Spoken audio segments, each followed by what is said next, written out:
Tara guys, samahan niyo akong gawin itong napakasarap na dinner natin ngayong gabi. Let's start! Gawa tayo ng dinner! Ayan guys. So dito guys sa baking pan ko, may hiniwa akong white onion at saka patatas. So ito guys, ilagay natin dito.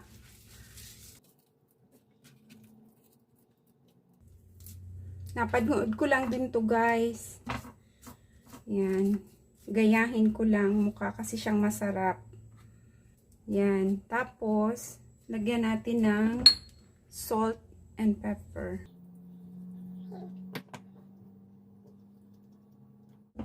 Tapos, ilagay natin to guys.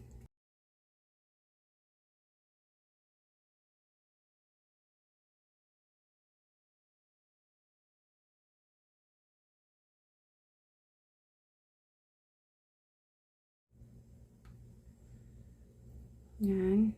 Tapos, lagyan ulit natin ng salt. And pepper.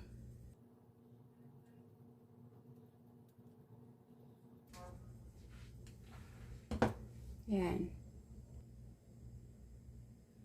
Tapos, may isa akong chicken breast dito guys. Ganyan lang. Isang buo. Slice natin.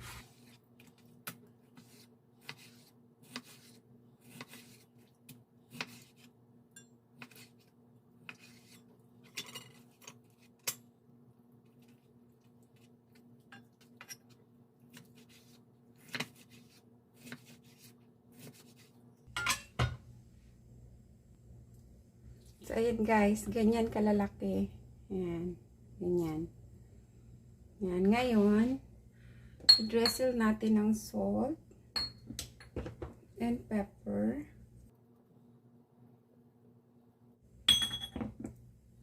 And paprika.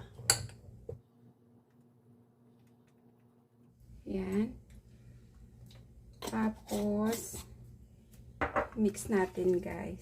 Ayan.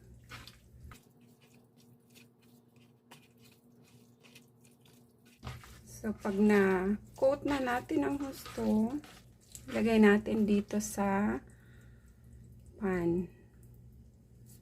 Sa baking pan.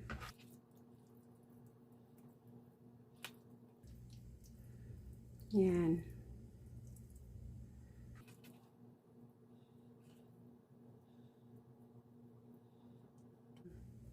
Ganyan, guys.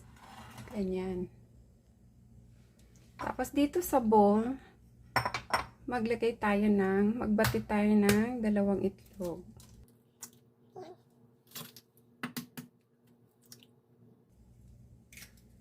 May kalahati akong tirang all-purpose cream.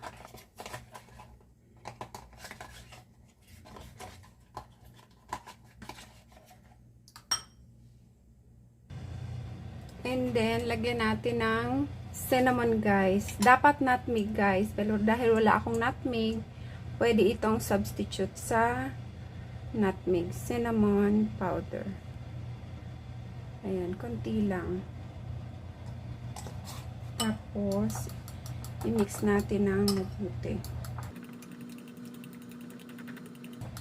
Yan yung ating egg at saka yung heavy cream. Preheat ko na guys ang oven kasi bibake natin siya. Nakalimutan ko guys lagyan ng butter yung palibot nitong baking pan. So lagyan ko yung mga gilid niya para pag nag-melt siya, yan, doon siya din sa ilalim pupunta. Lagyan natin sa gitna. Kalimutan ko siya lagyan. Yan.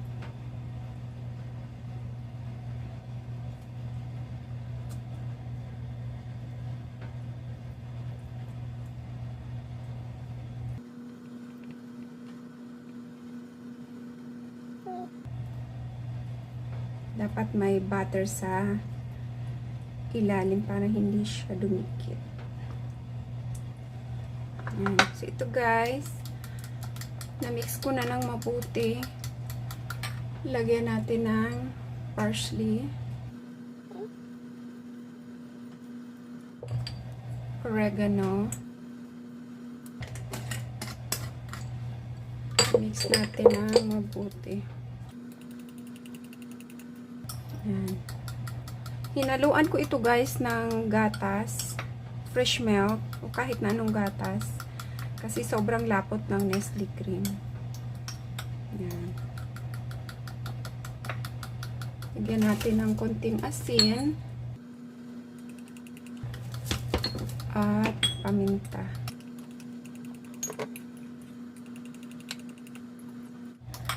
Tapos, ibuhos natin dito guys.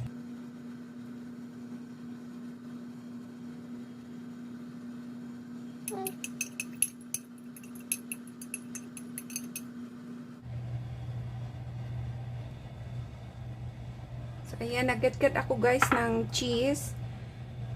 Kung kahit anong cheese guys, itong ginamit ko, quick melt ito. Pero, mas masarap, mas gusto ko to may lasa compared sa mozzarella. Quick melt ito guys. Mozzarella masarap din. Ayan. Ayan, may cheese na. Tapos, i-bake natin siya guys. Pakpan natin guys ng aluminum foil. Para hindi kaagad masunog ang cheese sa ibabaw. Ayan. Para i-bake na natin.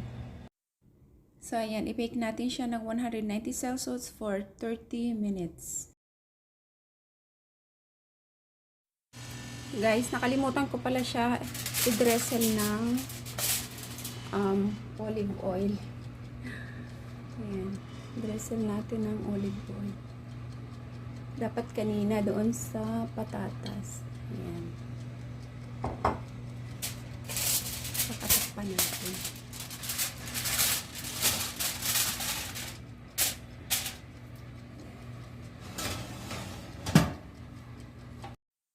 After 30 minutes of baking guys, nag-slice ako ng kamatis, hindi nilagyan ko siya sa ibabaw, tsaka binake ko ulit ng another 20 minutes. So ayan na guys ang itsura niya after 20 minutes of baking. How is it? Very good. Huh?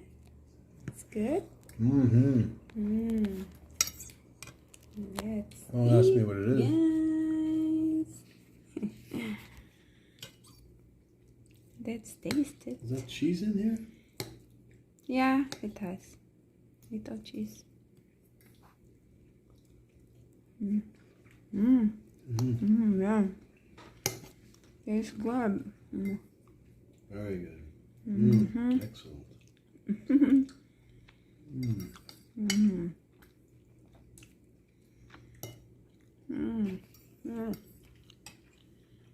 So tasty. Onion, potato.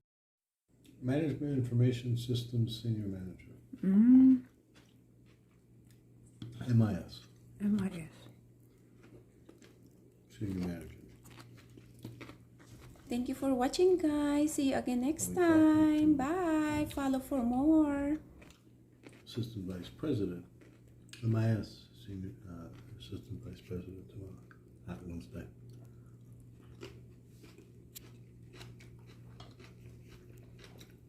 This is so tasty, huh?